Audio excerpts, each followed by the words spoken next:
आज का हमारा टॉपिक है एंडोक्राइन सिस्टम। तो चलिए स्टडी करते हैं endocrine system. So endocrine system consist of glands. Endocrine system gland से बना हुआ है। सो ग्लैंड्स को हिंदी में ग्रंथि भी बोलते हैं।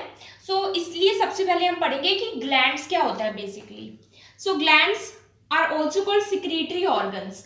ग्लैंड्स को सिक्रीटरी ऑर्गन्स भी कहते हैं क्योंकि ये कुछ सिक्रीट करते हैं। सो ग्लैंड्स हमारी पूरी बॉडी में प्रेजेंट होते हैं एंड ये बहुत दूर दूर एक डिस्टेंट मतलब काफी डिस्टेंस पर एक ग्लैंड दूसरी ग्लैंड से प्रेजेंट होता है हमारी फुल बॉडी में। सो सिक्रीटरी ऑर्गन्स कहते हैं क्योंकि ये कुछ सिक्रीट करते हैं that produce and secrete chemical substances, और जो ये सिक्रीट करते हैं उनको बोलते हैं केमिकल सब्सटेंसेस।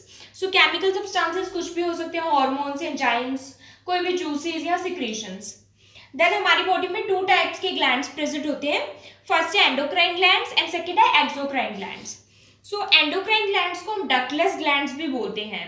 अब इसका एक आप एग्जांपल ले सकते हैं, जैसे एक टैप में अगर मैंने पानी को ऑन किया, सो पानी जो है डायरेक्टली ऐसे ही बह रहा है, टैप ऑन है, तो उसका मतलब हुआ डक्टलेस कि कुछ भी आगे मैंने पाइप या कुछ भी अटैच नहीं किया टैप में।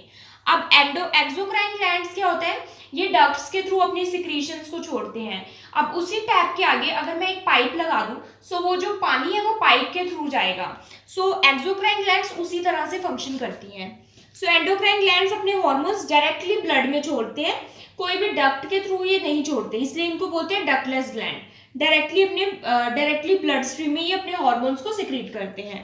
जो एक्सोक्राइन ग्लैंड्स है वो डक्ट्स यूज करते हैं टू सिक्रीट देयर सब्सटेंसेस। अपने सब्सटेंसेस को छोड़ने के लिए कोई पैसेज या डक्ट्स यूज करते हैं, जैसे कि ये अपने सिक्रीशंस को छोड़ते हैं जीआई ट्रैक में, गैस्ट्रोइंटेस्टाइनल ट्रैक में, रेस्पिरेटरी एपिथेलियम में या स्किन में। So there are two types of glands.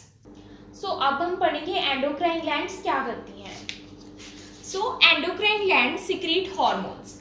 मैंने पहले भी बताया कि एंडोक्राइन ग्लैंड्स हार्मोन सिक्रीट करती हैं एंड हार्मोन्स का अनदर नेम है chemical messengers that act on the target tissue and organs where they influence cell growth and metabolism.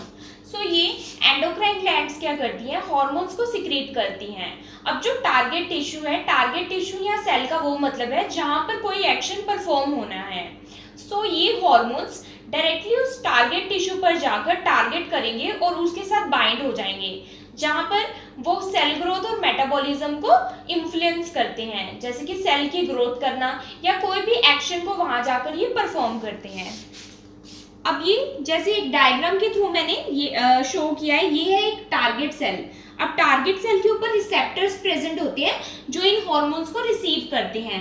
अब ये हार्मोन्स एंडोक्राइन ग्लैंड्स ने सिक्रीट कर दिया। सो जहां पर टारगेट सेल, जहां पर जरूरत है इस हार्मोन की, वहां ये हार्मोन जाके रिसेप्टर के ऊपर बाइंड हो जाएगा और अब ये हार्मोन वहां पर सेल ग्रोथ और मेटाबॉलिज्म को इन्फ्लुएंस करेगा। सो ये हार्मोन्स क्या होते हैं, in response to specific stimulus. सबसे पहले सेल से इनको कोई स्टिमुलस मिलता है तब ये रिलीज होते हैं। Arrive at target tissue, target tissue पर पहुंच जाते हैं, अराइव हो जाते हैं, bind to specific receptor, receptor के साथ बाइंड हो जाते हैं एंड देन वहां पर अपना एक्शन परफॉर्म करते हैं। अब जब तक ये एक्शन कंप्लीट नहीं हो जाता तब तक ये हार्मोन्स का रिलीज होता रहता है, उसको बोलते हैं पॉजिटिव फीडबैक मैकेनिज्म। अब जैसे ही एक्शन खत्म हो गया तो एक्शन रिवर्स हो जाता है, उसको बोलते हैं negative feedback mechanism. Now hormone का रिलीज होना और हार्मोन का बंद होना यानी स्टॉप होना दो तरह से होता है, दो मैकेनिज्म होते हैं। एक होता है पॉजिटिव फीडबैक मैकेनिज्म एंड एक होता है नेगेटिव फीडबैक मैकेनिज्म। तो इसको पढ़ेंगे। सो फर्स्ट है positive feedback mechanism. So positive नाम से ही पता चल रहा है जब तक एक्शन कंप्लीट नहीं होता तब तक हार्मोन का रिलीज होता रहेगा। सो एम्प्लीफिकेशन ऑफ स्टिमुलस, जैसे ही टारगेट सेल से स्टिमुलस निकलता है जो कि स्टिमुलेट करता है हार्मोन के रिलीज को, सो वो इंक्रीजिंग रिलीज ऑफ हार्मोन। उस स्टिमुलस से हार्मोन का रिलीज इंक्रीज हो जाता है ताकि वो टारगेट सेल पर जाकर एक्शन परफॉर्म कर सके until a particular process is completed। सो जब तक एक पर्टिकुलर प्रोसेस कंप्लीट नहीं होता तब तक हार्मोन रिलीज होता रहता है और टारगेट सेल पर जाकर एक्शन परफॉर्म करता रहता है। इसका एक एग्जांपल है लेबर के दौरान ऑक्सीटोसिन का रिलीज तब तक होता रहता है जब तक बेबी बाहर डिलीवर नहीं हो जाता, जब तक लेबर कंप्लीट नहीं हो जाती। अब नेगेटिव फीडबैक मैकेनिज्म क्या होता है, इसके बाद क्या होता है, after the completion of process, जब प्रोसेस कंप्लीट हो गया, एक्शन परफॉर्म कर दिया है हार्मोन ने, तब एक्शन रिवर्स, तब जो एक्शन है वो रिवर्स हो जाता है, जो स्टिमुलस है वो इनहिबिट या स्लो हो जाता है, स्लो हो गया इनहिबिट स्टिमुलस एंड कम हो गया और बंद हो गया। उसके बाद क्या होता है कि जो हार्मोन का सिक्रीशन है वो बंद हो जाता है, इसको बोलते हैं नेगेटिव फीडबैक मैकेनिज्म, कि प्रोसेस के कंप्लीट होने के बाद हार्मोन का सिक्रीशन बंद या स्लो हो जाता है, उसको बोलते हैं नेगेटिव फीडबैक मैकेनिज्म।